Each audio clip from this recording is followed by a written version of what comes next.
Okay, so I'm in this file directory right now, and what I'm gonna do is just node, and then showing this thing right here, and then you can see here, and I'm gonna go to my so here's the picture of it, and then you're gonna shows 304, 304, 200 rand, like all those sort of things. Let's go to another one just to test.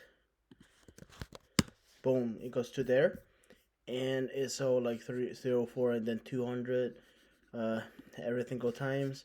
And for now, I'm gonna show the package.json.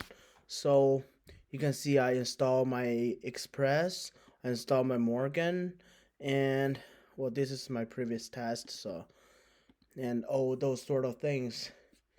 And I'm using the like dev here because I saw there's a lot of like a bunch of output right here, so I just like comment that out and then left this one. Okay, so it actually like basically doing the same thing, or like I don't want that much output, so just to match the specification output, and then yeah, that should be all for this one.